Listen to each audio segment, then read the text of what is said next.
ওম শান্তি। আজকের মুরলীর সারাংশে আপনাদের সকলকে অনেক অনেক স্বাগত। চলুন মুরলীর ভাবের সঙ্গে মানানসই সুন্দর ভিজুয়ালের মাধ্যমে মাত্র 5 মিনিটে মুরলীকে সহজে অনুভব করি ও হৃদয়ে ধারণ করি। আজ বাপদাদা জানেন, তার বিশ্ব পরিবর্তক আশার দীপক বাচ্চাদের চারিদিকে দেখে খুব আনন্দিত হচ্ছেন। বাবা তো জানেন যে বাচ্চাদের তার প্রতি কী অসীম ভালোবাসা, আর তিনিও প্রত্যেক বাচ্চাকে পদ্মগুণের থেকেও বেশি ভালোবাসেন। তো বাবা আজকের মুরলিতে বলছেন যে যেমন যেমন পরিবর্তনের সময় কাছে আসছে, ঠিক তেমনি বিশ্বের 3টে প্রধান সত্তা খুব অস্থিরতার মধ্যে রয়েছে। বর্তমানে এই 3টে প্রধান সত্তা মানে রাজ্যসত্তা, ধর্মসত্তা আর এমনকি সায়েন্স বা বিজ্ঞানের সত্তা সবকিছুই এখন একটা চরম অস্থিরতার মধ্যে দিয়ে যাচ্ছে। বিজ্ঞানও কিন্তু প্রকৃতিকে ঠিকঠাকভাবে চালাতে পারছে না।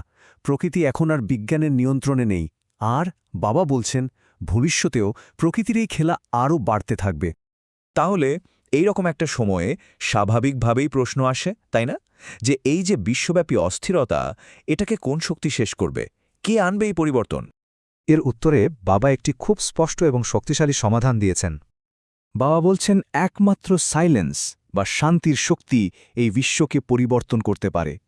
আর মনে রাখতে হবে, এই শক্তি পরমাত্মার পরিপোষণে থাকা আত্মারা ছাড়া আর কেউই প্রয়োগ করতে পারে না। এটাই হল চূড়ান্ত সমাধান। তাই আমাদের সকলের হৃদয়ে এই উৎসাহটা রাখতে হবে, এই উদ্দীপনাটা রাখতে হবে যে আমরা ব্রাহ্মণ আত্মারাই বাপদাদার সাথে থেকে এই মহান পরিবর্তনের কাজের সাথী। কিন্তু প্রশ্ন হল, এই যে শান্তির শক্তি, এটা আমরা সঞ্চয় করব কিভাবে? চিন্তা নেই, বাবা তার জন্যেও একটি আধ্যাত্মিক বিধি বলে দিয়েছেন। বাপদাদার থেকে দিব্য প্রেরণা বা টাচিং পেতে গেলে সবচেয়ে জরুরি হল আমাদের মন আর বুদ্ধিকে সবসময় ক্লিন এবং ক্লিয়ার রাখা। বাবা বলছেন, যদি কোনো আত্মার প্রতি মনে একদম সামান্যতম ও নেগেটিভ কিছু থাকে, তাহলে সেই মন বুদ্ধিকে আর স্বচ্ছ বলা যাবে না, আর তখন বাবার থেকে ডাইরেকশন পাওয়াও সম্ভব হবে না। এর জন্য বাবা আমাদের 3টি সহজ উপায় দিয়েছেন।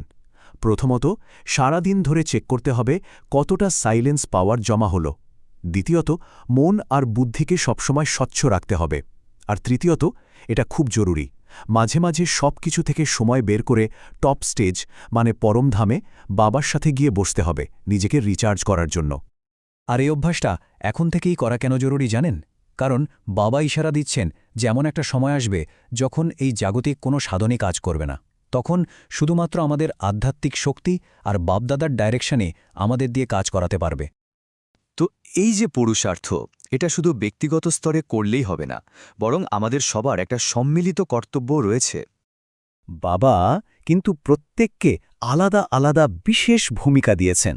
যেমন মহারাষ্ট্র ব্রহ্মা বাবা ও মায়ের সরাসরি পাল্লা পেয়েছে, কুমারীরা হল 21 কুলের উদ্ধারক, যুগলরা গৃহে থেকেও বিজয়ী হয়ে দেখিয়ে দেয়, আর টিচাররা নিজের অনুভব দিয়ে অন্যদেরও অনুভবী বানানোর সেবা করে। মানে প্রত্যেকেরই একটা বিশেষ দায়িত্ব আছে। তাই বাপদাদা আমাদের সকলকে একদম স্পষ্ট নির্দেশ দিচ্ছেন যে নিজেদের মধ্যে মিটিং করো আর এমন প্ল্যান বানাও যার মাধ্যমে আমরা শান্তির শক্তির ভাইব্রেশন সারা বিশ্বে ছড়িয়ে দিতে পারি।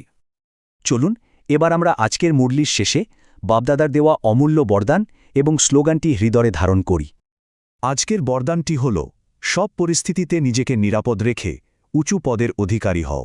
আর স্লোগানটি এটা খুব সুন্দর, জীবনে যে কোনো পরিস্থিতি আসুক না কেন, পরিস্থিতি চলে যাবে, কিন্তু আমাদের খুশি যেন কখনো না যায়।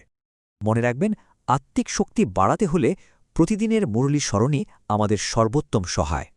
এই কারণে আমরা নিয়ে এসেছি মাত্র 5 মিনিটে সুন্দর ছবিসহ বাংলা মুরলি সামারি।